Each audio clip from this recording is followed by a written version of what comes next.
Bom, galera, vamos falar agora sobre fissão nuclear. Bom, o próprio nome já nos informa, né? Palavra fissão está relacionado à questão de quebra, né? Eu vou ter quebra. Só que a quebra do quê? Ué, eu vou ter a quebra de um determinado núcleo. Então, a fissão nuclear é a quebra de um núcleo. Bom, como que isso vai acontecer? Para ter a quebra desse determinado núcleo, eu vou ter um nêutron, né? O nêutron, né, que ele está no núcleo de outro elemento químico. Esse nêutron ele vai de encontro, né, com o núcleo de outro elemento químico, né, que eu tenho. Vamos supor, aqui está o núcleo de elemento químico. E quando ele se choca, ele acontece a fissão, a quebra. Onde essa quebra, né, que eu tenho desse determinado núcleo, eu vou ter alguns subprodutos sendo formados. No caso, dentre eles, eu vou ter a formação de mais 3 nêutrons sendo liberados, que a gente conhece como uma reação em cadeia que vai acontecer. No caso, eu tenho lá, né, no caso eu tenho 3 nêutrons sendo formados.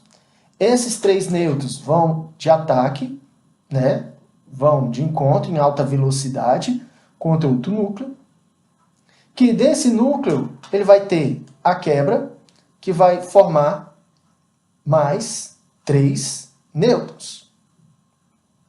Forma mais 3 nêutrons. Desses 3 nêutrons formados, ele vai atacar cada um outros determinados núcleos. E assim por diante. Eu vou estar tendo aqui uma reação que nós chamamos de reação em cadeia. E assim por diante, que vai estar acontecendo. Então eu tenho a formação desses 3 nêutrons. O que mais que vai ser formado? Eu tenho também emissões radioativas. Emissões radioativas.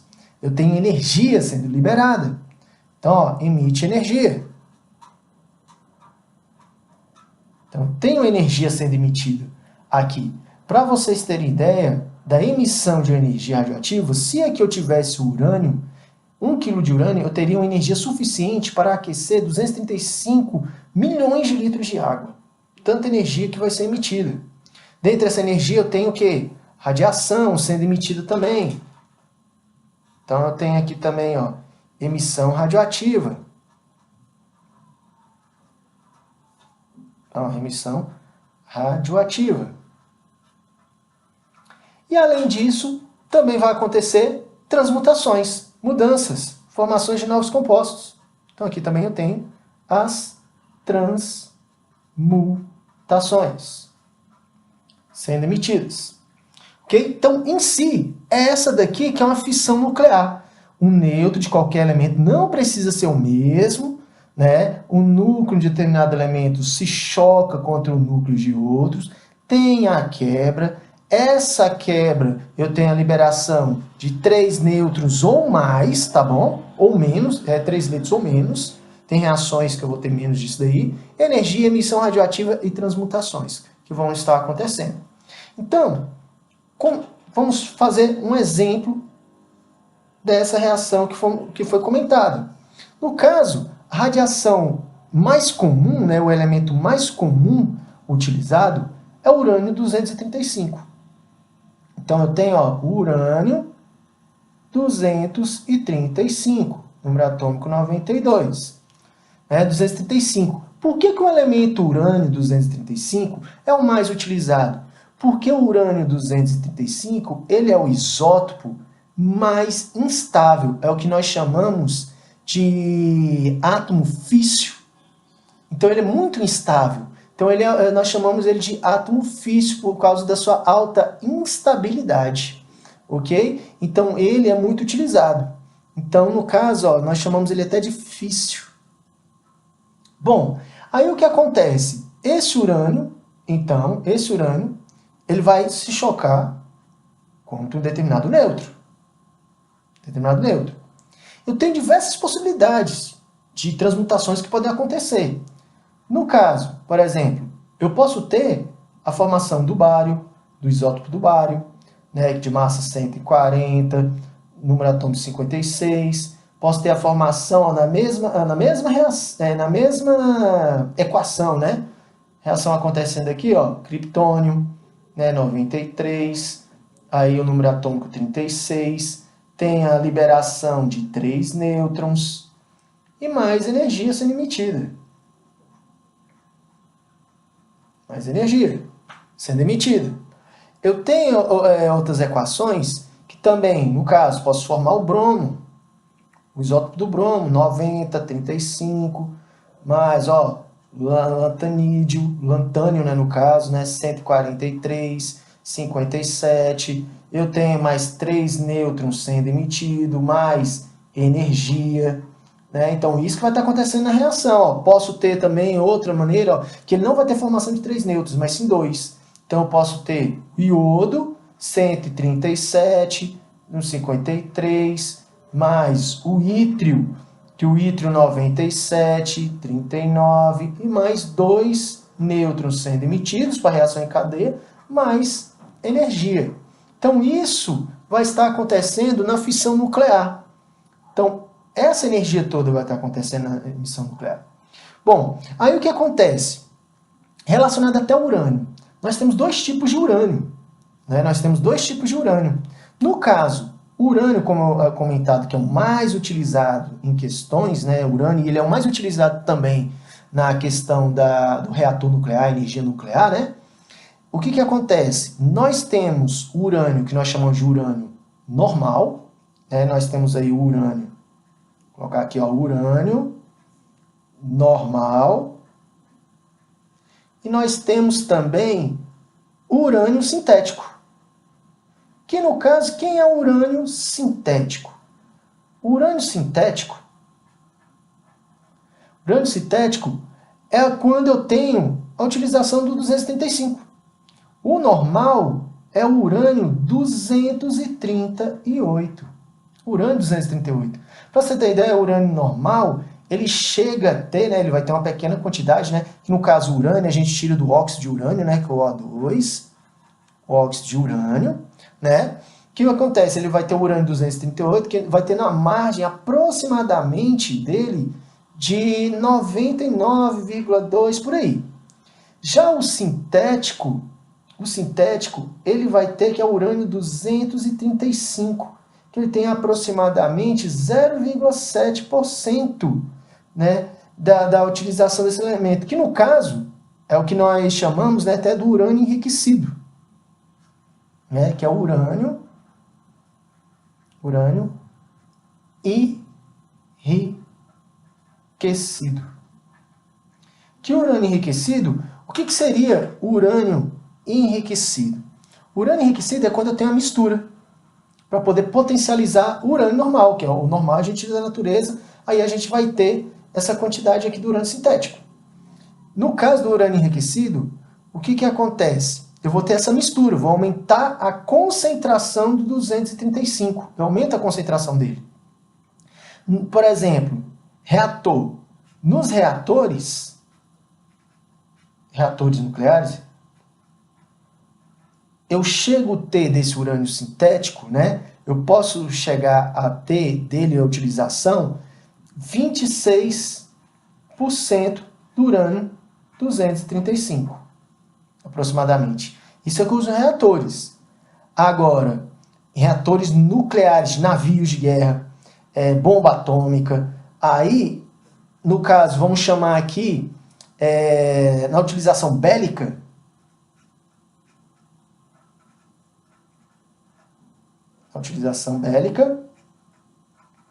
eu chego a ter urânio enriquecido na faixa de 99%. Então, isso que vai estar sendo utilizado. Então, eu tenho essas formas do urânio e ele vai ter essas reações de fissão. Então, nós podemos utilizar essas fissões para esses modos. Né? No caso, o que acontece? Como que funciona, né, o reator nuclear, né, na utilização disso? Bom, um reator nuclear, eu vou tentar representar aqui para vocês por imagem. Vamos ver aqui, ó. O reator, ele funciona da seguinte maneira. Nuclear.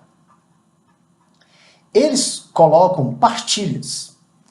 Então, vou ter partilhas cheias de urânio dentro do reator. Então, tudo isso aqui, essas partilhas têm urânio. Entre eles, o que eles colocam? Eles colocam pastilhas entre eles, colocam pastilhas de cádmio ou de boro. Então, aqui eles vão colocar boro ou cádmio. E aqui eu só tenho urânio enriquecido. Aqui está o urânio, né? Bom, esse reator, ele está fechado. Então, ele é um reator fechado. Aí, o que acontece? Eu tenho urânio que está aqui, ele começa a emitir, começa a ter choques entre eles. Então, começa a ter choques entre seus núcleos, que vai indo para o outro reator, que começa a soltar, que vai bater no outro. Só que acontece, aqui começa a ter uma grande emissão de energia, através dessas partilhas de urânio uma ligada na outra. Uma grande quantidade de energia vai ser emitida. Essa energia, ela chega, no caso, para ter uma ideia, essa energia ele vai ter na faixa de mais de 8 milhões de joules. Chega a 10 a 13 joules de energia. Que, no caso, significa o seguinte, que essa energia ele pode aquecer 237 milhões de litros de água. Desculpa aí que eu estava mexendo aqui embaixo, foi mal. Mas tá aí, de água, que ele vai ser emitido. Então, no caso, ele começa a emitir essa radiação. Para que serve o boro e o cádmio? Eles servem para poder diminuir a reatividade. Eles pegam, abaixam, tampam. Eu não vou conseguir ter, aqui continua tendo fissões, mas eu não consigo transpassar para o outro, ao potencializando. Então, eu consigo diminuir a energia do reator. Então, aqui funciona como se fosse um freio, vamos dizer assim, utilizando o boro e o cádmio. E quando os nêutrons emitidos dessa emissão radioativa, dessa fissão nuclear aqui, bate com boro e com cádmio, só vai formar seus isótopos. Então, não vai alterar em nada. Então, eu utilizo isso aqui como um bloqueio para diminuir a potencialização dele. Esse reator, como ele libera essa grande quantidade de energia, o que eles fazem? Eles colocam esse reator dentro da água. Então, eles colocam tudo isso aqui dentro da água. E o que eu faço essa grande quantidade de energia? Essa energia é transmitida para a água, que essa água começa a aquecer. Tendo o aquecimento dessa água, eu vou transformar essa água em vapor. Água quente, quantidade de energia imensa, Então, eu vou transformar em vapor. Esse vapor, o que vai acontecer? Esse vapor, ele vai movimentar, então, movimenta turbinas.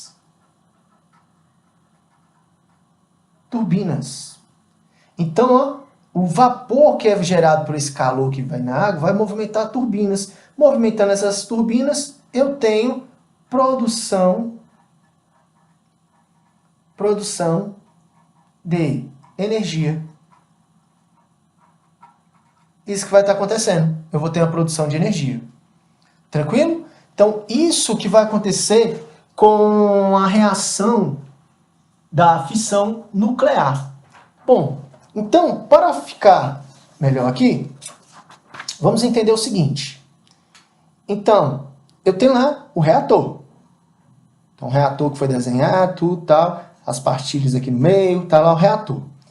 Esse reator, ele vai estar imergido em água.